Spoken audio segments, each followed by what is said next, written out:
Oikein paljon tervetuloa jälleen Hurrikaanin Pyörteisiin. Maajoukkuetauko on vaimentanut liigajääkiekon, mutta vain hetkeksi. Se ei kuitenkaan tarkoita sitä, että meidän podcastimme lähtisi vaikenemaan pikemminkin päinvastoin.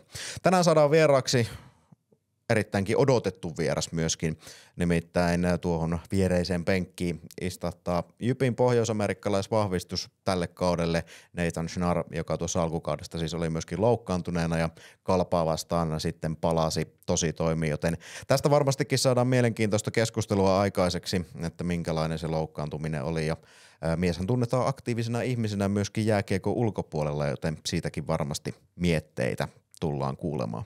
Sen pidemmittä puheitta Ruthin Leipomolla siirrytään haastattelemaan Nate Schnarria.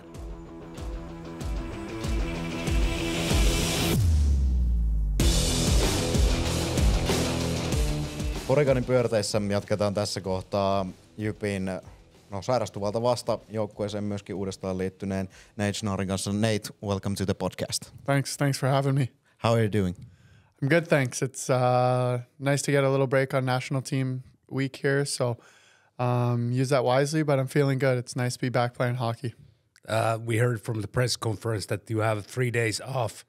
Did you go partying? And I wouldn't say I partied too hard. I feel like I've had too long off, so I wanted to use the break wisely. So I was in the gym today and think I'm going to skate tomorrow, but it's just nice to kind of let some of the guys relax from hockey and get their mind off the game for a little bit. Okay, how did it feel? Because back on the ice and immediately back-to-back against KalPa.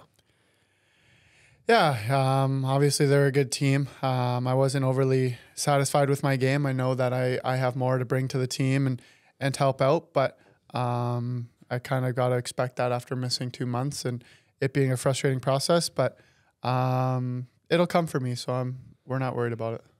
I think we're. Can you tell what was the injury? To be honest, we're not even sure. It was there was a lot going on, and I don't know if we got like a perfect answer, but I'm starting to feel better, so that's all that matters. So you're 100% at the moment. Yep. Okay. Yeah. With that injury, the uncertainty of when you're coming back, was it more challenging, like mentally or physically? I think mentally more than anything. There were so many weeks where I would wake up on Monday feeling great, and I was like, I'm ready to go, and then I would practice by myself, and then that afternoon I'd be like, maybe I'm not ready, and then it just felt like every week I thought that was going to be the week where I was back, and then it started to just prolong, and it just week after week I wasn't ready, and it was tough mentally because with a leg injury, you know, it's 4 to 6 weeks, and I'll be back at 6 weeks, but with this, it was just frustrating of not having a timeline to go off of. So you went like back and forth. Okay, you were on the ice, and then you said, "No, I'm not going to play," or you didn't get the permission to play. Yeah, a little bit of both. I think there was times where it was like I feel great, I'm ready, and I was like, Johan, I think I'm going to be good this Friday. He's like, awesome, and then I would contact the doctors, and they'd be like, we're not sure we're going to give you permission yet. And it's just kind of bounced back and forth, and I think that was the hardest part of like the uncertainty of not knowing when I was going to be able to go. Was it like when you trained physically also that the symptoms only came that way for you?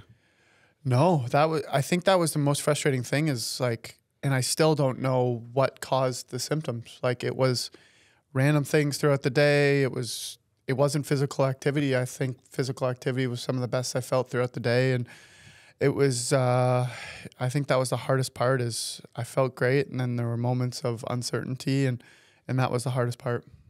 Yeah, but when you arrived to the game, I think it was like the people, the audience are quite calmed down. They consider you as the man on the house. Still, it's how you perform there. And what was you said that you were not so you didn't you were not satisfied with your own game.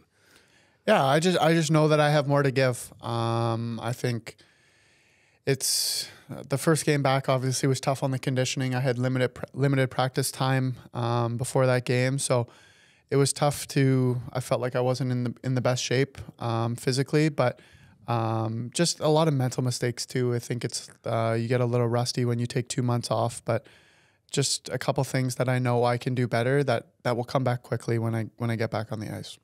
Johan told us before the game that you're gonna get some, I don't know if you can say limited minutes, but smaller minutes than maybe some other game. Was it a surprise for you how much you played that night?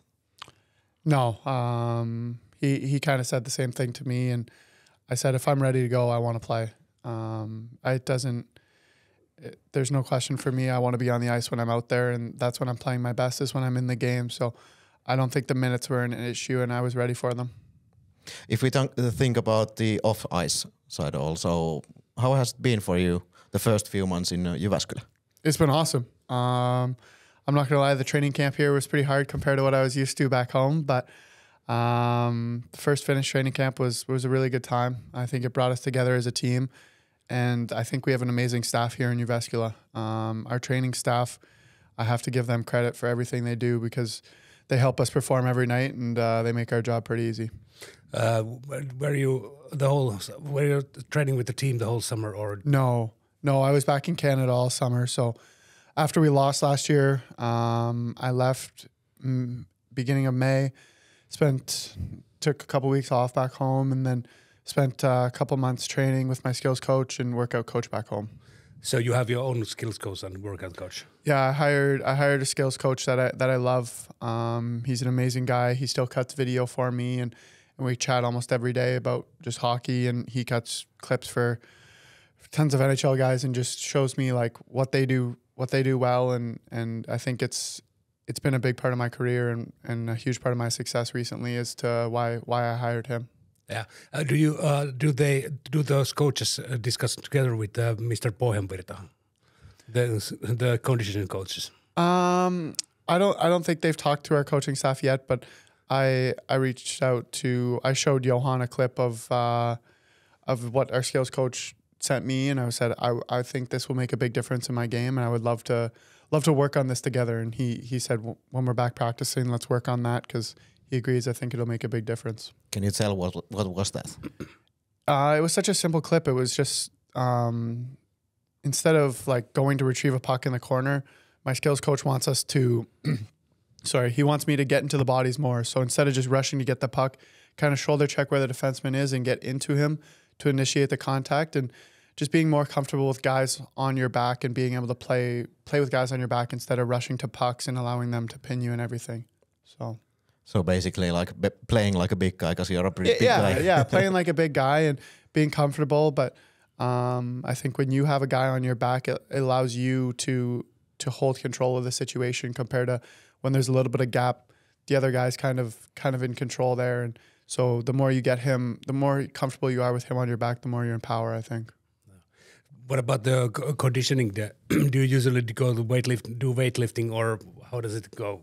Yeah, weightlifting back home. I have an amazing strength coach back home as well. So we got a ton of NHL guys, AHL guys. We have a really good group back in Waterloo back home. So it's a great group, and I'm super grateful for everything he put in this summer, and felt like I came in great shape. And I think that was also why the injury was kind of frustrating. I felt like I was ready to really get off to a good start, and I felt like I was in great shape, and then the injury happened, and it kind of sets you back, but that's part of the game. Can you mention any names?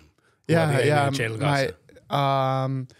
I mean, we have Scheifele's at our gym, Tanner Pearson, Cole Schwintz there. So a couple of really good guys, really good players. It's your second season in Finland now. You were in Lahti Pelicans last season. Was it easier coming to Finland, knowing where you're going and so on? Yeah, I think so. I think knowing kind of what the Finnish game was like really helped me prepare this summer. But I think last year coming, and I was just kind of thrown into the fire. I think that helped me too. There was no overthinking. I got here on a Thursday night and I played the next day in Turku, and I think that was almost the best thing for me. It wasn't like what is Finnish hockey going to be like. I got here and I was into it, and I was like, okay, this is fun. I like it. So how did you end up to Finland? Because if I was a male your age, 24, and I was living in States or Canada, I would not think about Finland at first as the first. Yeah.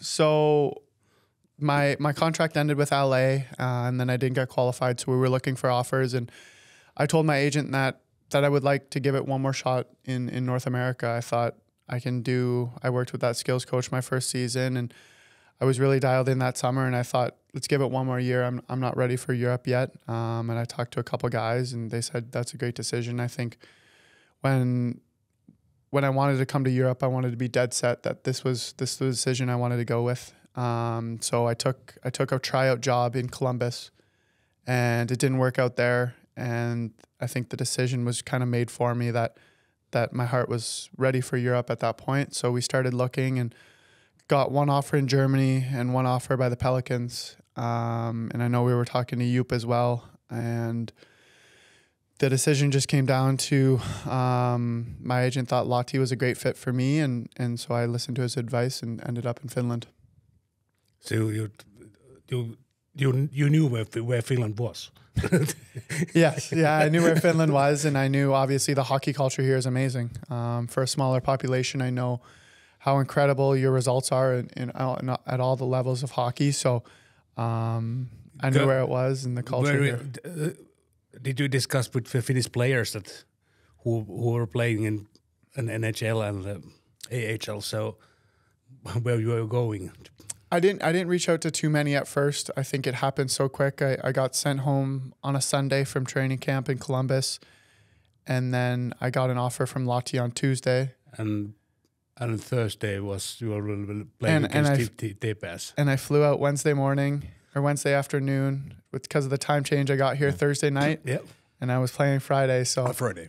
It happened. It happened pretty quick, for sure. But then I reached out to a couple Finnish players that I played with and just asked them everything about the country and the hockey here. And I was lucky to play with some great Finnish guys over in North America. So. You said yourself that there were some discussions already last season with JYP. When did you decide to come here this season? Yeah, I think it was last season. I think around January-ish. We had talks. With a couple teams, and I think JYP made an amazing offer, and I loved playing here. I loved the fan culture last season, and I've heard great things about the city. So talked with my agent, and he thought it was a great fit. So we took the deal. I was checking your statistics from the OHL, and there was in 65 games, you scored 102 points, and you were 9th on the scoreboard. So, and before you, there was Jason Robertson, who is quite a big star at the moment. Yeah. Where is your goal in hockey? I like to think of myself as a young guy still. I think I'm still developing. I think I have a lot to learn, and I think that's why Finland is such a great fit for me. Is I think there's so much emphasis on development, and even for a young team here in JYP, I think I have a lot to learn as well. And I think that my career is just getting started. If it's over in Europe, if it's trying to get back to North America, I think it's just the beginning for me, and see where it goes. So. You're not thinking like this is the path for you to NHL, or you are just playing year by year, day by day. I just I think I just want to get better every day. I love being at the rink, and that's something that really has brought a lot of passion here in Finland. Is I love being at the rink. It's the best part of every day for me. So I wouldn't change anything. I don't think I would be in a rush to get back to North America, but if they made a good offer, and obviously the NHL is a goal for everyone. So my goal is just to keep getting better, get better every day, and continue my development. What were kind of the things that made you fall in love with Finnish hockey, and you wanted to stay here? Standing behind the goal and yeah, the controlled breakouts. I love the atmosphere. I love the fan base is awesome. It's so different than the fan base back home. I think I kind of relate it to soccer, just like how loud the fans are. They stand, they chant. It's just such an amazing atmosphere in the rink, and I love the culture in the dressing room as well. When last year in Lahti we had an amazing group of guys, and this year in Jyväskylä, I truly am best friends with every guy on the team, and it's just such an amazing culture that you build among teammates here, and I think that goes really far. What kind of guy you are at the locker room? I would say like an energetic guy, super chatty, love to have fun around the rink. It's the best part of my day. I get to be social with the guys and have some fun. So I love the game. I'm smiling all the time, laughing, just having a good time. What kind of things you like about Finnish culture? Are you a big sauna guy, or we have some rye bread on the table? So. I'm not fully sold on the rye bread, but I do love the sauna culture. I love the sauna's amazing.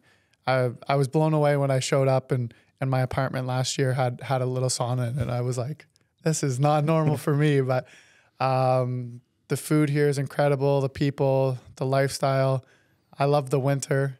It's beautiful here. So is it gonna be that wherever you go now, you want to have a sauna at your apartment? I was actually looking today. I was trying to find like a home sauna back in Canada so I can get one this summer. But it's it's completely different. Like no one has a sauna at home. It's pretty rare. So it's cool here. I think it can be arranged because Harvia is about 15 kilometers from here, so you can get your own. Yeah, I know they're a main sponsor, so maybe I got to reach out and say if we do well in the playoffs to see if they can send one to Canada for me. If we talk outside hockey, you've been a big part of also talking about mental issues and mental health. Yep. The McFadden movement. Yep. What can you tell us about that? Yeah, it started my first year in junior. My captain had he was super passionate about mental health, and he started an organization that he donates all his profits to mental health organizations back home. And he just kind of asked a couple of us on the team to be ambassadors for his charity, and I was honored. And it's something that's always hit close to home for me. I think I've seen friends and family, and sadly, it affects way too many people these days. And it's just moments like this, being able to talk about mental health and the stigma of it not being normal. I think the more we talk about it, the better it's going to become. And I'm super proud to be a part of that organization. I read an article from Yle where you said that you had a burnout. I think you were at the age of 19 or 18. Yeah. So what can you tell about? Yeah, I obviously like to hold myself to a very high standard, and it was a big year for me. It was my NHL draft year, and then it was also applying to universities back home, and I held myself to a high standard in school, in life, and friends, and hockey, and everything just started to compound. And then we were on the road, and it was just kind of compounded to be too much for me. And I had a breaking moment where I had to go talk to my guidance counselor and be like, I'm breaking down. I can't do this. It's my mental health is going down the drain. And she kind of sat me down, and again, having McFadden on my team, being able to talk about these things, just focusing on a couple of things at a time. So took a step back, kind of got my school under control, and then just focused on like every day at the rink, just taking everything in stride. And then I reached out to some friends and family and let them know, especially my brothers, and let them know that I was struggling a little bit. And I think that went so far of just being, the second that you start to talk about it, the weight gets lifted off your chest. And I think that goes so far for me, just having that moment of relief and being like, I'm stronger than this. This is normal. And just being able to talk about it. How long did it take? I think it's like a continuous process when you burn out. But how long did it take? Did the worst part take? Yeah, I think like it was probably compounding over months and weeks, and eventually I had that breaking moment. But I think it's a slow process for sure. But the second I talked to my guidance counselor, you get that initial weight and you're like, wow, it's a little bit lighter now. And then you kind of talk to some friends and family and you get lighter. And it went week by week, again, day by day. I think that's been a process or a motto my whole career, is just taking stuff day by day. I like to focus on the short term, and I think it probably took a little bit of time to feel like myself again, but I had some great people around me, and after probably a couple of weeks, I felt like I was back in stride. What about nowadays when you move to Finland, not back to Finland, but to Finland? So do you have because it's mentally, it's a little bit different when you come from States to Finland. Yeah, absolutely. I think there's a big change, and I think the toughest thing for me at first was the time change. Yeah. I don't get to talk to my family and friends as much. It's 7 hours apart, so by the time I'm going to bed, they're just getting off work, and it's tough to communicate. But I've again just learned to reach out as much as I can, and I FaceTime my family probably once a day, just talk with friends, family, and again I go back to how amazing the culture is here in the dressing room. We end practice, and the first thing we do is go for lunch together. We spend 2 hours eating lunch together every day, and these are some of the best friends, and I think memories and friendships that will last a lifetime with guys on my Finnish hockey teams. Is that something that's more rare in North America, that you go together to have lunch and coffee and? Yeah, I think it's definitely a little bit more rare. I still did it back in North America, but a couple guys, like more guys, had families back home, and it's not quite as common. But I love it. We finish lunch and then we sit there and they play some Finnish trivia, and we just chat and have a good time. And it seems like nobody wants to go home, and it's a cool thing just to build those friendships and want to spend time together. What about if we go back to the time we were in school? Were you able to graduate? Yeah. I graduated high school back home and applied to university. Did you go to university? I took a couple courses, but then decided after a little bit just to put that on pause and focus on hockey. Okay, so you have a place you have a place in the university. So you can go there. Yeah. When I finish hockey, I can go back. It was just a university where I was playing junior hockey, University of Guelph, and great university there. So I was also checking the statistics from your AHL career. There are. Did you have a lot of injuries during that time, because there were not so many games? Yeah, a couple injuries. It was tough. I think I was in and out of the lineup kind of as a healthy scratch sometimes as well, and some tough injuries. But yeah, my numbers aren't the best in the AHL, but I think again it kind of allowed me to go through a big learning curve of what life is like and how to be successful. Did you also play in the ACHL?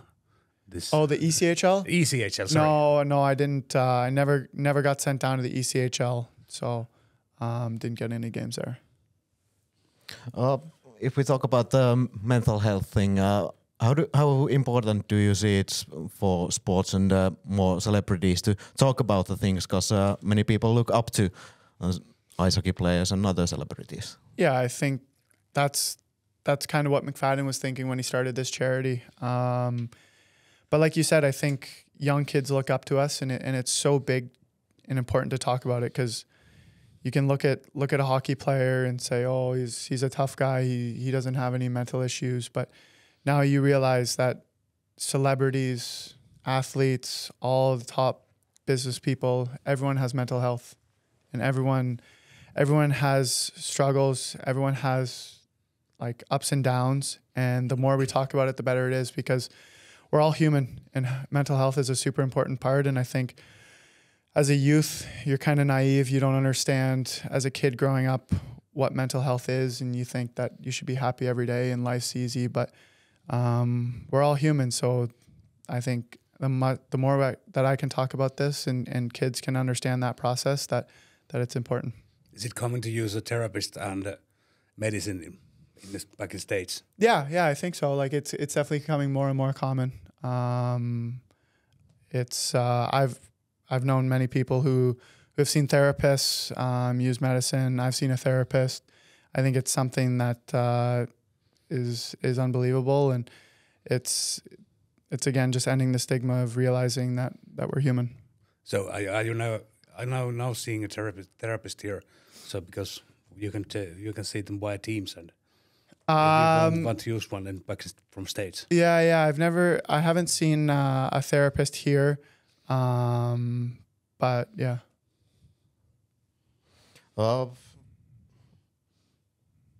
If we talk about, you talked about how high standards you set for yourself, and also when you're a celebrity or an athlete or something like that, there's also a lot of pressure coming from outside. Mm-hmm. How do you handle the pressure? I think it's pretty easy in Finland because I don't understand the pressure. I think if I try to read newspapers, I don't understand what people are expecting of me, but I focus on the factors I can control. I don't really. I set goals for myself, but I understand that life happens. You're not always going to achieve your goals, but you can always aim for them.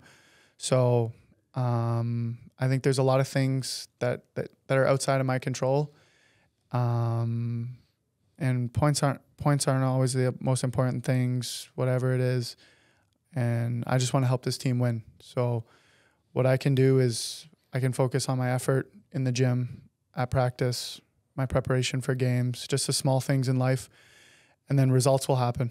So wins, losses, if we're doing the right things in practice, those will come. Success will come individually if you're doing the right things as well. So just focus on the little things, my attitude towards daily habits, and that's a big thing for me. What about if we think about your role in JYP, what kind of role you are having here? What kind of discussions you have had with the head coach?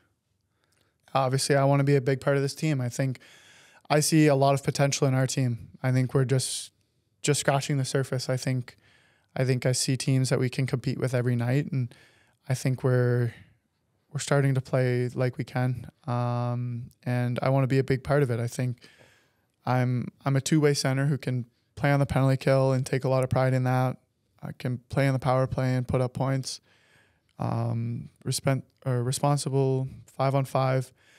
I want to be trusted in all situations and just know that when he puts me out there that I can do the job and go from there. But we haven't had too many discussions, but it's I know we're working towards a big goal here in Jyväskylä.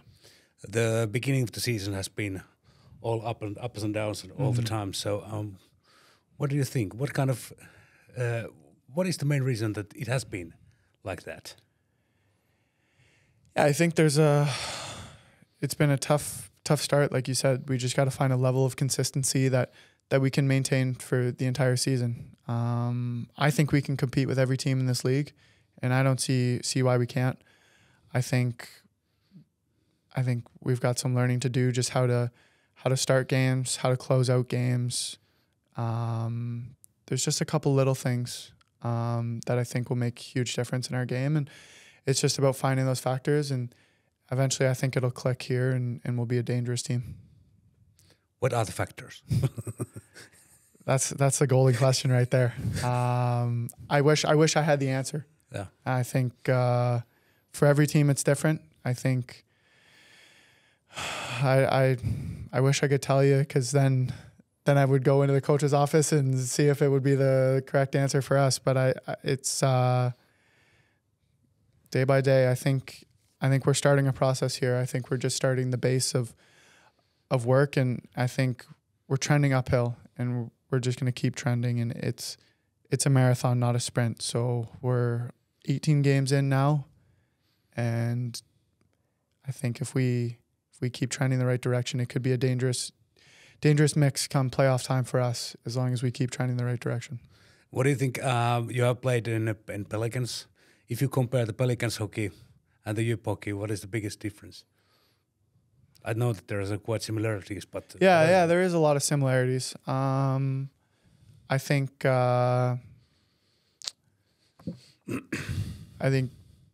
in Pelicans we wanted to bring the puck back a lot. There was a lot of the controlled breakouts and trying to control the tempo of the game, and I think that's something that we're doing a lot better here lately in Jyväskylä. I think early in the season we were go. Yeah. And we wanted to, but now lately you see a guy get the red line, and then all of a sudden he doesn't have anything, and he'll cut back, and we go behind the net and we change. And I think that's a big thing in Finnish hockey, is controlling the tempo of the game. You control momentum, and you build. And when you start a shift with the puck, it makes a big difference for the next line. And you always want to leave it better for the next line. And I think that's something that we're starting to do really well here. What if I have to ask one more comparison? If we compare the hockey in AHL and in Finland, what are the biggest difference?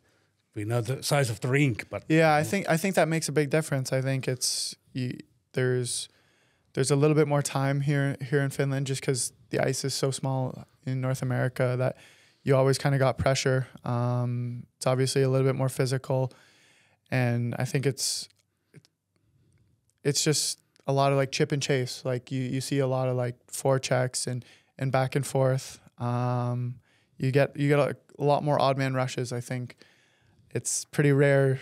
I don't know if I've got a 3-on-2 or a 2-on-1 in a long time here in Finland, and I think that happens a lot more in North America. And I don't know if that's an offensive mindset of teams wanting to attack more over there, but I think it's a responsible hockey here, and I think that's great.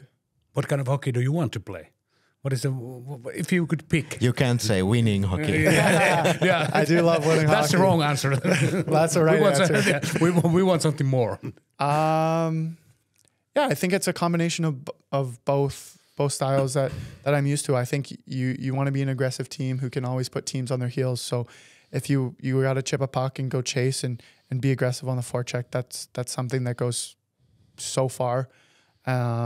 But moments of the game where you got to slow down the pace and control momentum, I think that goes. So I'm a big believer in a balanced hockey. You don't win with only good offense. You need good defense as well. So I love to be aggressive in the D zone. I think I love to overload corners and take away time and space, because if you give talented hockey players time in the O zone, it's what they want. Every offensive player wants time. So if we can be aggressive in the D zone, I love that. And then we got to create time in the O zone. We got to be the talented players and work with each other. But it's all about chemistry, reading off each other, and I think it's just the beginning for us here. One more question about this situation. Which one do you prefer, winning 2-1 or 7-6? You're asking a forward that question. Well, let's say you don't have points in any of those games. I mean, I love 7-6 hockey. I love offense. I love scoring goals. I know I didn't get any points that night, but it's don't tell our goalies this, but I love creating offense. It's the point of the game. You wanna score, and we're in the entertainment business, so I think fans want to see some goals as well. We talked about the process. How easy to keep like calm and going in the same direction when the results are not coming? Yeah, I think it can be frustrating for sure, but I think, again, I talk about how good the culture here is in Finland, and I think that's something you kind of build together, is the belief in the locker room. If it's quiet and it's panicky, and I think that's not what we have. We have such a tight group here that things don't go our way. We know that that's fine. We get back to work at practice tomorrow. We have a game next week. It's all about the next game. And I think that's something that we do a really good job of, and I give a lot of credit to our leadership group. We have some amazing guys in our locker room, amazing leaders that I look up to, and I think they do an amazing job of handling the ups and downs and really giving us some guidance. We heard from Jere that the coaches don't come to the Swedish course. In Sweden, the habit is that the coach doesn't come after game to the locker room. What about, how is it in North America? Yeah, usually coaches will come after wins only in North America. So if you lose, usually he doesn't come in. If you lose bad, he might come in, and not for the right reasons. But usually he'll come in after a win and kind of say a couple words. But yeah. Okay, so it's because usually in Finland the coaches come there anyway and comment something about the game. But you have got used to that. The coaches don't always come there. Yeah, I'm kind of used to that. I think it's something that's kind of the same in Canada, but Johan's been coming in after a lot of games and just kind of giving his words. So I actually didn't know that about Swedish hockey, that they don't come in, but he's come in more and more and just kind of giving us some guidance, which is great. If we think about Tommi Niemelä last season in Lahti, there's a lot of clips on the internet how he performs in front of the team. Is he usually like that, or? Yeah, he is. I think he's the same guy that you guys probably see on social media. He's an awesome human being. I have so much respect for him, and obviously you see what our season was in Lahti last season. I got there and I don't know if I won a game in my first 9 or 10 games there. Like, we were struggling, and there was discussions of what direction are we going? We had meetings and what's the answer here? And then eventually you add a couple pieces, something clicks, you get chemistry, you get the right guys, it's just so simple. I don't know, maybe it's sometimes it's the simplest things, but he really brought us together as a group, and I have a lot of respect for Tommy. What about what happened? Now we have a right person here. So what happened in that legendary darts evening? That was a legendary evening for sure. I don't know if I can tell the exact details, but tell us some. Did you throw darts? Not exactly, no. There wasn't too many darts going on, but it was a great evening for the guys, and that was something. It's even moments like that. Like, we come to the rink the next day, and it's stories like that bring you together. Just like the moments with the team that only us will understand, and that kind of bring you together. And we rallied around that evening, and it was on our playoff shirt of the dartboard, and it's something that brings the team together. Yeah, sometimes it's the setbacks also that can bring the team together. Absolutely. I think sometimes you need that, and it's not always. It's better to lose games in September than it is to lose games in March. So you want to be peaking at the right time, and it was a long process, and we kind of clicked at the right time, and I think that was something that was incredible for us last year. First games on the weekend against KalPa. You played with Mikko Perttu and Valtteri Ojantakainen. Yeah. How was that line in your point of view? Yeah, I think it was great. I think we kind of complement each other in such a great way. I think we all bring something unique to the table that the other guy doesn't quite have, and I think we can have a lot of success as a line. I'll take a lot of responsibility for this weekend. And I told my line mates that I have to be better. And that's why I'm in the gym today and tomorrow, and I know that we can be better because I see it in practice, and I see moments of what we can do. And I think, again, just scratching the surface with this line, and I think it'll be really good when we get back together. I think the game has a little bit, like you said, the game has a little bit developed to from that go up all the time. So we're sending the puck back down and trying to pass some more. How you have been? How have you been training that? It's something that you kind of got to read the game. Like, we've been talking about it a lot on video, and our practices simulate a lot of game-like situations. So it's all practice. I look at our clips, and it's all stuff that we've worked on in practice. So it's all about the regroups and reading how we pressure each other in practice, and it's something that we're working on for sure. Last time we heard from Mikko Perttu that he trains the face-offs a lot. Is it something that you do also? Because it's one way to get the puck management right away. Yeah, and I think it's something that goes so underappreciated. Is I think especially here we talk about the ice surface, and if I don't win a face-off, my line's going to be chasing the puck all night, and it's frustrating when you start every shift on defense. That's not what you want to do. So it's something that all of our centers work on. Me, Perttu, Lasala, Mäkinen, we all work on face-offs every day. So I think that's something that's going to do us really well as we continue games here.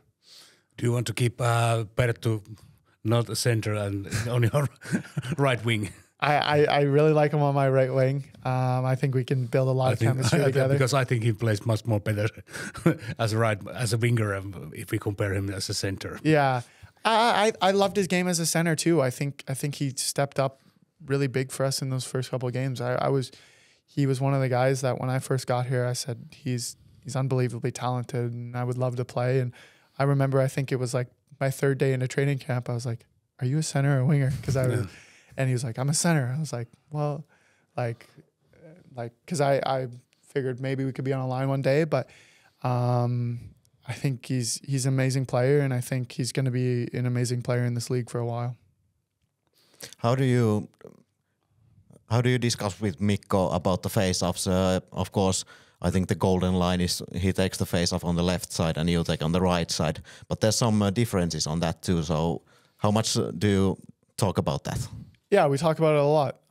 Even with Jere Lasula in our power play, it's nice to have that option because obviously lefties are stronger on the left side, righties are stronger on the right side. But all of a sudden, if they put a righty on that left side, then I'm comfortable going against righty on that side. And if I'm feeling good against a certain centerman, I'm not afraid to take it on the left. So it's something that Miku Perttu was super good in face-offs before I came back, and I was like, if you're doing well, take them. So it's just discussion about kind of who's hot, because like you said, it's important to start with the puck. So we talk about it before games and during the game and everything. What about the power play? You taking? I know that Hade is taking care of it, but do you do something to discuss it with the guys who aren't? Yeah. Like the guys. You do design it by yourself, or Hade gives a hint, or Hade kind of runs our power play. He lets us know formation and everything, but obviously it's us who's on the ice, and we gotta make plays. So Hade will run us through video and kind of talk about formations and plays he thinks, but then we'll also talk about stuff we feel during games, and I think that's something that goes so far as a communication between line mates and finding that chemistry. So we talk about it. We draw up face-offs and set plays and everything. So one thing last weekend that I noticed, it was pretty difficult to get the puck on power play to the offensive zone. Is that something that's gonna fix during time when you play together and get more chemistry? Yeah, I think it's something that comes with chemistry as well. Feeling comfortable, and again, I think that's something that I was frustrated in my own game. Obviously, if I'm the drop guy, that's my job to enter the zone with possession, and that's something that I can wear, and I'm fine with that. I know that I have better, so they did a good job on the forecheck, but we have to find ways to break that, and something that we can practice during the week and make sure we're ready for next game. So yeah, now you have 3 days off and you are training by yourself. I was in the gym today. I think a couple of guys are going to go to the gym tomorrow, and then back to practice Wednesday, Thursday, Friday, and then I don't know, see where Saturday, Sunday takes me. How long? 9 days is it before you get back to playing? It's a long 9 days for sure. But it's, again, I don't think I'll go a day without seeing the guys on the team, and maybe I'll go to Helsinki next weekend and see some sights around Helsinki and kind of tour around Finland. I think that's it. That's it. Do we have any questions from the? Oh yeah, from Instagram? We have a couple of questions from our listeners. Awesome. From Instagram, yeah. First question is, what is the best thing about Jyväskylä? I love the town. I love downtown. I love that little strip of all the restaurants and shops, and I love some of the lunches here. We go out for lunch every day, so some of the lunch spots are amazing. So that downtown strip is something that's so unique. We don't really have that back home. So I love that Centrum area. Darts or snooker? I'm a darts guy. Are you a good thrower? It's been a while since I played, but I'd probably say better than snooker, that's for sure. Do you get a 180? I don't know if I could throw a 180 right now, but I'll give it a go. One listener has also seen you using a pink visor. Yeah. Why do you use a pink visor? Yeah, I think just coming back, it's just to help with some of the vision. It dims some of the bright lights in the rink, so something that I don't know if it makes a big difference. We just, again, because there was so much uncertainty during the injury, we thought let's check off all the boxes we can and try to get me back as soon as possible. So I'm not sure how long I'll have that visor on. I'm kind of hoping next week that I'm back normal, but it's something that like we just thought, why not give it a go? If it's going to help and get me back, let's try it. But I don't know if it makes the biggest difference, but I've been getting some grief about the pink visor, but it's fun. Yeah, but I think it's quite a new thing. Yeah, we have seen those gray ones. Yeah, that Ovechkin used. Yeah. But so the, we were the looking. pink one is quite new. We were looking at the gray compared to the pink, and I guess you're not allowed the gray anymore. Okay. By league, because I think the refs have to be able to see your eyes just for injury reasons and everything. So we got permission for the pink one, but I definitely think it's a new trend, and I don't know if I'm permanently going to wear the pink visor. Last question. We talked about the Finnish culture. How big long drink guy are you? I do enjoy it. I'm not much of a beer drinker myself, so if I'm gonna have a drink, I'll probably go for a long drink, and it's something that I brought back home to show. The original or the pineapple one? The pineapple. Yellow God. Yes. Yeah. So it's something that I brought home, and when my mom came to see me last year, and I made her try the long drink because it's definitely pretty good. I think that's it. I think we're done. Awesome. Thanks a lot, Nate, Yeah, thank for you. coming. Thanks for having me. I appreciate it. Kohta jatketaan vielä vähän aikaa Hurrikaanin pyörteissä.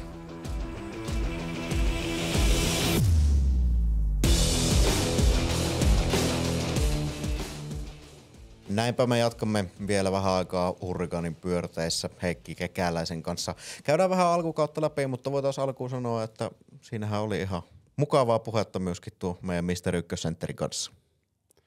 Oli siinä. Siinä oli vähän sitä, kuitenkin sitä semmoista niin kuin amerikkalaisuutta, ja tämä ehkä kyllä kaipaa tänne suomalaisenkin käytökseen, että en ehkä jokainen noita awesome-sanoja voi tietysti aina vähän välillä ottaa pois, mutta siinä on semmoista tiettyä jenkkipositiivista, tai tämmöistä pohjois-amerikkalaista positiivisuutta. Joo, tästä voidaan laittaa ihan pyyntö tonne edittipöydälle sitten, että laskuria vaan pyörimään alakulmaan sitä awesome-sanojen käytöstä, mutta sellaista tietynlaista hehkutustahan siihen pohjois-amerikkalaisen kulttuurin kuuluu. Kyllä siihen kuuluu, ja sitten jos tuossa narriin vielä niin kuin silleen mennään henkilönä, niin tämä mies on semmoinen mun mielestä vähän taiteilijatyyppi ainakin tuli tässä näin, että nyt mennään niin kuin päivä päivältä mennään eteenpäin, loukkaantumisen jälkeen tullut takaisin ja niin kuin ihan hauskaa ja hyvällä hengellä. Ja on tietysti vähän rajua kamaa tuolta nuoruudestakin, että on vähän ollut kaikenlaisia juttuja tuolla pään sisäisillä asioilla. Ja hyvä, että on tämmöisiä hyvän tekeväisyysjuttuihin lähtenyt mukaan ja itsekin hoitaa itseään sitten, kun on ollut loppuun palaamista koulun ja kiekon suhteen. Vaikutti kuitenkin siinä, että vaikka muuten oli letkeä, mutta aina kun puhuttiin jääkiekosta, niin vastaukset oli aika teräviä, että sitä oli semmoinen halkipoikki ja pinon tyylinen. Niin ehkä jotenkin itselle ja fiilistä on kuitenkin vähän sitä perspektiiviä elämän mittaan kuitenkin kertynyt. Just näiden erinäisten ongelmien kanssa on käynyt vähän koulua ja muuta, että sinällään ymmärtää sen, että mikä se vanha sanonta on. Jääkiekko on maailman tärkein pieni asia. Niin ja sitten kuitenkin jos pystyy puhumaan tuommoista asioista ja mitä ikä on tällä hetkellä 24 vai 25, mitä kuitenkin tämmöinen parikymppinen, niin jos katsotaan 25-vuotias nuori Heikki Vaajakoskelta, niin en mä noin syvälliseen keskusteluun kyllä pystynyt itse. Kyllä se lähinnä pyöritetään keskustan Club Elohuvia ja sitten ammattikorkeakoulun välimaassa siinä jossain. Tyhjä katse silmissä. Tyhjä katse silmistä ja opiskelijahallarit ja pääsee vappuna viikon ylioppilas sattuu. Mutta varmaan voitaisiin ottaa ehkä tämmöisiin tuoreempiin asioihin tähän alkuun kiinni. Jyväskylän unelmia pistettiin tuossa säpäleeksi viikonloppuna. Vai mikä se tarkka sanamuoto nyt sitten olikaan? Terveisiä vaan asianosaisille. kyllähän tää nyt, ei tekisi mieli sanoa näin, mutta ne asiat, mitä osasi pelätä, niin sitten myöskin tapahtui. Niin kun nämä kolme kaverusta nyt sitten päätti, että enää nyt kun ei ole paikkaa mihin valittaa, niin ei valiteta. Niin sitten kaivetaan vielä joku toinen ihminen aloittaa tämän saman show. Ja en tiedä, onko koskaan edes käynyt jäähallissa. Niin sitten mua niin mietityttää tässä se, että eihän tässä nyt ole mitään järkeä, kun ne on auttamatta niin kuin huonossa hapeissa kaikki ne tilat sieltä. Ei se koske sitä pelkkää pääsarjakiekkoilun jäähallia, vaan ne harjoitushalli on, niin siellä tehdään jatkuvasti sisäilmatutkimuksia. Sä pääst kännykällä siihen sisäilmaan kiinni katsomaan siellä, että minkälainen sisäilma tänään on ollut harjoitushallissa. Ja se on se sama harjoitushalli. Sehän on, ymmärtääkseni, taitaa olla vielä parkkitalo olla pohjilta, että siellä ei kunnon betonipohja, että se on veitty hiekalle silloin aikoinaan, kun piti saada harjoitusjäähalli Jyväskylään. Ja sitten tämä veitään vielä palasiksi tästä näin. Mä tiedän pelaajia esimerkiksi, jotka on junnupelaajia, jotka on vaihtanut Tampereelle pelaamaan sen takia. Osa on lopettanut, että kun siellä on ollut huono se sisäilma siellä hallissa. Nyt on tuo iso hallin pääty, minihalli, on pistetty sieltä kiinni, koska siellä oli liian korkeita arvoja ja sitä on fiksattu. Että kyllä tämä nyt mun mielestä tämä on jo ihan siis semmoista jos tästä joku saa semmoista jonkunlaista mielihyvää tästä hommasta, niin mun mielestä sairasta ajattelua. Ja nyt kun sanoit tuon mielihyvään tuossa niin tässäkinhän oli käsittääkseni vähän tämmöistä vastakkainasettelun hakemista, eli tietyillä ehdoilla olla sitä valitusta valmiina vetämään pois, niin jotenkin tuntuu itselle vieraalta se, että jos siinä saadaan se oma tahto läpi, niin se jotenkin korjaisi niitä asioita. Joo, ja sitten kun tämä asia tuodaan Twitterissä julki, että se jokainen voi käydä lukemassa siinä ei tarvitse hirveitä unelmat säpäleiksi Jyväskylästä, vaan hipposunelman säpäleiksi ja siihen laitetaan sellainen räjäytyskuva. Että jos kirjoittaa tämmöisen twiitin tuonne Twitteriin, siihen taitaa Xään ja sitten siihen, niin mun mielestä mitä? Tämä on mun mielestä jotenkin käsittämätöntä. Että ei mulla oikein mitään sanottavaa tässä, että kun projektin nimi on ollut Hippos 2020 ja nyt mennään kuitenkin 24. Ja sitten voi kellosta katsoa ihan vaan muodon vuoksi tässä, että mikä vuosi nyt on. Mutta kyllähän se nyt oli taas semmoinen, että voi hyvää tavata sentään. Että kyllä ihmisillä täytyy olla vapaata aikaa ja pohdiskella näitä asioita. Niin, Jukka Seppäseltä oli mun mielestä ihan hyvää puhetta myöskin tuolla keskisuomalaisen puolella asiasta. Se tietynlainen näkymähän tässä taas poistuu ja semmoisessa aika suuressa epävarmuudessa eletään, mihin tässä nyt koronavuosina ja muina on saanut aika paljon tottua, niin kyllähän se vähän mieltä matalaksi vetää. Kyllä, ja sitten kun Seppänen on laittanut sanotaan aika paljon omaisuutta ja on ollut jääkiekossa mukana 90-luvulta lähtien ja sitten kun tämmöinen hallihanke olisi tullut siihen, niin JYP varmasti olisi halunnut laajentaa tätä toimintaansa, niin kuin muutkin seurat on laajentanut siihen suuntaan, että on kunnon ravintolapalveluita, järjestetään konsertteja. Niin Tampereellakin tällä hetkellä varmasti tulee ihan hyvin fyrkkaa, kun siellä kohta alkaa pikkujoulukiertueita olemaan. Siellä on kaikki mestarit areenalla ja on raskasta joulua ja kaikkea muutakin joulua siellä. Niin kyllä Jyväskylänkin olisi mahtunut niitä tapahtumia, että kyllähän tuolla hallissa niin kuin vapaata on, mutta kyllä sanotaan, että aika jämäkön sanakäänteen ilmoitti, että jos nyt menee nuriten, niin kyllä saattaa pian, että tai on semmoinen tilanne, että pääsarjatoiminta loppuu tätä Jyväskylästä, että sitten voi olla, että pelataan seuraavaa lajia. Mun mielestä erittäin jämäkkä kannanotto tässä. Niin vähän puhuttiin tuossa, että puhuttaisiin tämmöisistä ulkoavaruudellisista asioista myös Nate Schnarrin kanssa, mutta se jäi sitten käsittelemättä. Mutta voidaan ajatella nyt sellaista toista universumia, jossa Jyväskylässä olisi tässäkin kohtaa jo pareja MM-kisoja muun muassa pelattu, niin se olisi aika erinäköinen maailma. Niin, olisi eka tuolla ollut joku semmoinen joku maailmanluokan bändi tuossa hallissa esiintymässä siellä ja sitten siellä olisi ollut joku lastenkonsertti, missä minäkin olisin joutunut viemään oman lapseni kattoon tyyliin jotain JVG:tä tai jotain muuta vastaavaa siinä. Ja sitten siellä olisi kunnon harjoitteluolosuhteet siinä ja kaikilla henki pihisi siinä vielä, että kukaan ei vetää astmapiippua, niin oi että. Ei tiedä, mutta kun tämä on vaan unelmissa joutuu elämään tässä. No siirrytään puhumaan vähän jääkiekosta. Jonkinlaista välitilinpäätöstä varmaan ihan paikallaan tehdään myöskin tälleen maajoukkuetauolla. Sellainen noin 1/3 runkosarjasta on pelattuna.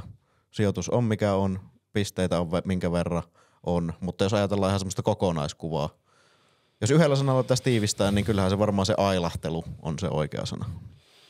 Mulla on aika kova pettymys ollut kyllä tämä alku tässä näin, että äsken tuossa Snarri sanoi sitä, että nyt kasataan semmoisia, tehdään tämmöisiä foundationit, vähän niin kuin perustuksia tähän hommaan ja kasataan palaa tätä peliä yhteen, mutta kyllä oli vähän ehkä kaunisteli Snarri näitä sanojaan siinä, että mun mielestä se, että nyt niinku vasta niinku alussa kun lähdettiin pelaamaan, niin lähdettiin ajamaan päin sitä päätyä ja nyt sitten on ruvettu vähän enemmän sitä kiekkokontrollia pelaamaan ja niinhän ilmoitti Penne tuolla Kuopiossa siinä lehdistötilaisuudessa, että haluttaisiin pelata niin kuin KalPa, sen semmoista kiekkokontrollia, mitä toi KalPa pelaa. Ja jos nyt on, niin siellä on häivähdys näkynyt sitä, mutta kyllä mä oon omasta puolestani olen aika pettynyt tähän alkuun. Että mä ootin sitä, että nyt olisi ollut semmoinen, niin kuin, kun tulee ulkomainen päävalmentaja, on tehty eri tavalla asioita ja sitten on niin kuin uusi staffikin siinä taustalla. Niin mä olisin odottanut, että tämä olisi niin kuin paremmin lähtenyt käyntiin kuin se, että me ollaan niin kuin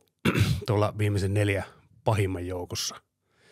Ja sitten jos katsoo noita viivoja, niin mä tein semmoista laskentaa tässä, joka sitten on erittäin karua laskentaa sinne, että jos niin kuin tasaisella taulukolla mennään, niin tällä hetkellä pelikanssi on menossa tuonne playereihin ja se tarkoittaa sitä, että 80 pisteellä saa 12 paikan. Ja tällä hetkellä JYPillä on 18 pelistä 21 pistettä. Ja 42 peliin olisi napattava 59 pinnaa, että oltaisiin siellä 80, mikä tarkoittaa, että 1,40, oliko 3 jotain pistettä per peli. Ja sitten jos me rupeat miettimään paljon se on, 3 peliä per matsi, 3 pinnaa per matsi saat, niin sun täytyy puolet lopulla olevista peleistä niin kuin voittaa, että sä pääset niin kuin sääliplayereihin sen 12 paikalle. Niin mun mielestä tämä on tosi karua, koska mä olin ihan varma silloin, äijänkin kanssa sitä keskusteltiin, että nyt me nähdään muuten playerit tässä Jyväskylässä, kun kumpikin työskentelee tuolle hallilla, niin ensimmäistä kertaa nähdään playerit varmasti Jyväskylässä. Ja mä löin JYPin 6, mutta nyt tulee vähän kiire, että nyt puhuttiin Snarrin kanssa tikkakisoista, niin en tiedä mitä sillä pitäisi sillä hallilla tehdä, että pitääkö sen niin käydä tuosta APC, Vaikoske APC:tä ostamassa tikkatauluja ja vietävä sinne, että sanot tuolle Pennebornille, että this has been a very good solution here in Finland for a competitive team. niin Schnarr sanoo siinä jostain omasta pelaamisen detaljista, että kävi sanoa, että haluaisi tehdä tämmöistä, niin ehkä tämmöinenkin voisi sitten toimia, että sanoo, että niin herätellä sitä, mutta kyllä se tarkoittaa, että 1,4 pistettä per peli pitää ottaa pois ja jos sä otat tuohon pari tappioon, niin se on aika äkkiä se, että sun pitää niinku puolet pelistä nakutella himaa. Ja niin tää on sitten karua laskentaa, mutta niin kuin siis kuitenkin. Niin, no käytännössä jos ajatellaan, niin joka viikko kohta ruvetaan pelaamaan aika tasaisesti sitä 3 peliä viikkoa, niin 1 pitää voittaa varsinaisella ja yhdessä pitää mennä jatkoajalle ja mielellään myöskin voittaa se aika lailla koko loppukausi. Niin kyllä. Siinä se alkaa niinku aika lailla hahmottua, että minkä verran niitä pisteitä pitää ottaa. Ja se on mun mielestä niinku, se on aika reipas tahti. Siinä joutuu vähän jo jumppaamaan sitten, että jos meinaa tuohon tahtiin päästä, että nyt saa se peli, niinku, nyt tää tauko saa olla semmoinen sitten, että sieltä rupeaa niinku peli luistaa vähän eri tavalla. Toki täytyy sanoa se myöskin, että kyllähän siinä aika hyvin ollaan oltu viime aikoina myös siinä 1,5 pisteen tahdissa. Nyt vaikka viime viikonloppuna ja sitä edellisenä viikonloppuna myöskin tuli 3 pistettä. Niin tuli muuten joo, kyllä nyt on kyllä oikeassa. En ole kattonutkaan silleen, vaan mä katsoin vaan tässä noita ihan niin kuin kylmiä lukuja siinä. Ja nyt sitten varmaan voi paljastaa, kun siellä on uutinenkin tullut ulos tässä, niin maalivahtiosastosta meinattiin keskustella, mutta just silloin kun tätäkin nauhoitettiin, niin nyt saadaan sitten Oskari Salminen Saipasta tulee JYPiin. Saadaan niinku semmoinen maalivahti, millä on ihan kohtuulliset prosentit. Että meillä on vähän haasteita kyllä ollut maalivahtipelaamisen kanssa tässä alkukaudesta. Että alussa mäkin uskon siihen, että tämä johtuu enemmänkin siitä, että puolustus ei puolusta kunnolla, mutta kyllä niin kuin viime pelissä, jos katsoo sen Jyväskylän pelissä, mikä oli ihan paikan päällä katsomassa, niin kyllä siinä on luvattoman helposti ihan nyt näin niin kuin suoraan sanottuna Vitosillekin meni 2 maalia, että ensimmäinen varsinkin siitä, mikä meni sen muutaman 10 sekunnin pelaamisen jälkeen, niin kyllähän se on vähän niin kuin semmoinen lämmittelylaukaus oli siihen, että se ei ollut edes semmoinen puolikorkea, vaan se oli semmoinen, mikä olisi pystynyt aika hyvin poimimaan sitä. Olisi pitänyt poimia pois. Niin, nämä edistyneet tilastot on aina vähän semmoisia, mitkä herättää niitä mielipiteitä suuntaan jos toiseen, mutta aika hyvää semmoista pidemmän ajan dataa niistä voi ainakin kaivaa. Ja tällä hetkellähän tilanne on se, että JYPin olisi maali odottavan mukaan pitänyt runkosarjassa päästään 49 maalia. Päästettyjä maaleja on 64, eli 15 maalia on mennyt omiin enemmän tässä vaiheessa kautta, mitä tilastot antaisi sitten ehkä ymmärtää. Toki kaikkea ei voida yksinään maalivahdin piikkiin laittaa, mutta mukaan on mahtunut sellaisia, joita voidaan myös maalivahtia ikään kuin sormella osoittaa. Ja jos siihen sitten otetaan mukaan sitä, että todella paljon Jypillä on myöskin maalin tappioita, niin sieltä jokunen piste tai jokunen päästetty maali vähemmän niihin maalin peleihin, niin sarjataulukko näyttäisi yhtäkkiä aika erilaiselta. Joo, siis jos meillä yleistä silleen tässä, niin jos tämmöisen silmätestin tekisi tähän näin, että jos maalivahdille olisi tarttunut vähän paremmin ja ensimmäisessä erässä, ensimmäisten erien pelaaminen olisi ollut yhtään terävämpää, niin oltaisiin siinä veikkaa, että 86 osastolla. Ja sitten toi 14-15 maalia, niin kyllä, että jos sä yhden maalin tappiota otat siinä, niin kyllähän sitä voi niin kuin lyhyellä matematiikallakin laskea, että sieltäkin olisi poimittu niitä pisteitä.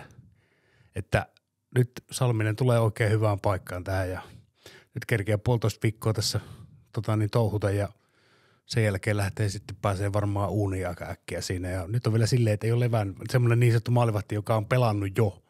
Että ei ole mikään semmoinen, että otetaan Niko Hovinen tietysti pelannut hyvin, mutta Hovinenhan tuli vähän niin kuin eläkkeeltä takaisin OFK:hon ja mutta nyt on niin kuin tuntumaakin olemassa tässä, että kerkeää niin kuin opetella talon tavat ja pääsee sen jälkeen uuniin sisällä. Joo, isokokoinen ja peittävä maalivahti tietysti myöskin kyseessä Oskari Salmisen kohdalla ja mielenkiintoinen sitten nähdä, miten se JYPin kanssa lähtee siitä kulkemaan. Miten näkisit ton peluutusasian nyt sitten? Toi alkukausihan mentiin aika lailla 50-50, melko tasaankin Eriks Viitolsin ja sitten Veini Vehviläisen välillä. Näetkö sä, että sitä tilannetta pitäisi lähteä rauhoittamaan ja hakea JYPille semmoinen niin selvä ykkösvahti vai mennä tämmöisellä selvällä tandemipeluutuksella? Mä oon sitä mieltä, että nyt sitten kun pelattu kuitenkin jo näin, tämä kautta on menty jo 3/3 tässä näin, niin mä lähtisin kyllä ei se tästä kun Salmista, mennäisi tulla Soskari tai joo, Salminen, niin mä laittaisin sitä Salmista sinne. Mä oon sitä mieltä, että Salmista pitää nyt peluttaa siellä. Ehdottomasti täytyy saada nyt se, niin kuin se kuntoon, koska niin kuin, kyllä siellä pelaajillakin tulee se semmoinen psykologinen vaikutus siitä, vaikka sitä ei saisi ollakaan siellä taustalla, että jos sulla maalivahille menee se ensimmäinen helppo, niin kyllä siinä pää nuokahtaa ihan, vaikka ollaan kuinka ammattilaisia. Että se tulee alkuun se semmoinen huono hetki siihen, niin kyllä se alkaa tuntumaan siellä ja se, että sä saat se tuntuman takaisin siihen hommaan. Jos sulla on nyt semmoinen kassari siellä takana, joka saa ensimmäiset 5 semmoista kunnon koppia siihen ja niin kuin tulee ja pumppaa jätkiä, että antaa mennä, come on, niin se omalla suorittamisellaan niin se luo sitten sitä uskoa siihen ja selkeä se lähtee se juna pyöryy ihan varmasti eteenpäin. Että mä niin paljon kuin vaan pystyy pelaamaan, niin antaisin mennä. Vähintään 2 heti tuohon alkuun tai 3 ja sitten katsoa, että mikä Vitolsilla on. Että Vitolsi on saanut mun mielestä ihan kohtuullisesti kiinni. Kuitenkin tämmöinen ensimmäisen kauden kaveri. Niin se vanha totuus. Maalit antaa pelille suuntaa ja heti alkuun jää maalin tai 2, IFK:ta vastaan jopa 4 niin heti alussa tappiolle, niin siinä on sitten sitä vuorta kiivettävänä ja se totta kai muuttaa sitä pelin luodetta myöskin aika paljon. Tosi vähissä on ollut ne ottelut, joissa JYP olisi sen ensimmäisen maalin ottelun tehnyt ja päässyt ikään kuin johtoasemassa pelaamaan. Ja sitä kautta sitten rakentamaan sitä pelisuunnitelmaa. Niin, kyllähän se nyt on silleen, että kyllähän sä niin kuin pelaajana tiedät, että minkälaisia se pitää vetää. Että jos katsotaan jotain rankkareita, niin niitä puolikorkeita sinne kilvejä tuohon ponttonin väliin ammutetaan lähes kaikki ja tullaan sitten jostain P-pisteen sisäpuolen jakajalta, ne tehdään siitä ne maalit. Niin jos sulla menee sitten jostain keskeltä joku semmoinen helppo, mikä on tyyli alkulämmittelyn laukaus, niin kyllä se vaikuttaa kaikkiin pelaajiin ja muihin. Että niin kyllä se vaan niin kuin on näin, että siitä on niin kuin hirveän vaikea sitten lähteä rakentamaan, mutta jos ei tule sitten tämmöistä hulapaloota, niin kuin tuli sitä HFK:ta vastaan, että yhtäkkiä tilanne onkin 4-4. No sen lisäksi, että maaleja on mennyt liikaa tonne omiin, niin kyllähän se on ihan fakta, että niitä on myöskin ehkä tehty liian vähän. Yksi semmoinen tietynlainen korjauslääke varmaan voisi olla se, että siinä pelitavassa on alkanut näkymään semmoista enemmän myöskin kiekossa pysymisen elementtejä tässä viime aikoina. Ja sitten totta kai kokoonpanopuolella vielä Nate Schnarr on tullut mukaan. Niin siinä voisi olla ehkä semmoisia askeleita siihen suuntaan, että sielläkin käännöstä voitaisiin tehdä.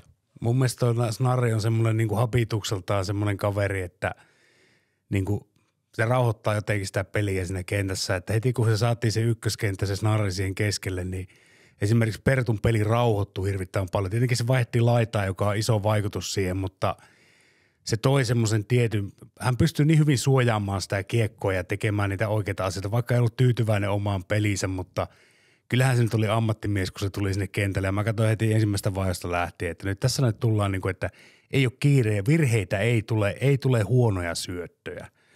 Aloituksia hävisi jonkun verran, mun mielestä taisi olla alle 50% siinä kokonaisuudessaan vetää se eka erä tai eka matsi, mikä oli Jyväskylässä ja toisessa taisi olla sama asia, mutta niin sitten se, että tuo semmoisen vakauden siihen toimintaan ja sitten kun sulla on tommosia kavereita tekemässä siinä, niin se niin kuin vietti sitä eteenpäin, että vielä kun sieltä nyt tulisi sieltä tuvalta sitten, mä en tiedä yhtään mikä siellä on tilanne, ainakin Instagramista, niin Jore laittoi kuvan, missä oli huulissa ja oli silmäkulmissa ja muuta, että kaikenlaista elektrodia, että en tiedä ihan rehellisesti mikä siellä on, mutta veikkaanpa, että siellä tutkitaan edelleenkin niitä jämiä siitä, mitä on siitä kolauksesta, minkä mies sai päähän. Et toivotaan, että pystyy sitten niin kuin palaamaan sairastuvalta ja puolustukseen saatiin nyt apuja.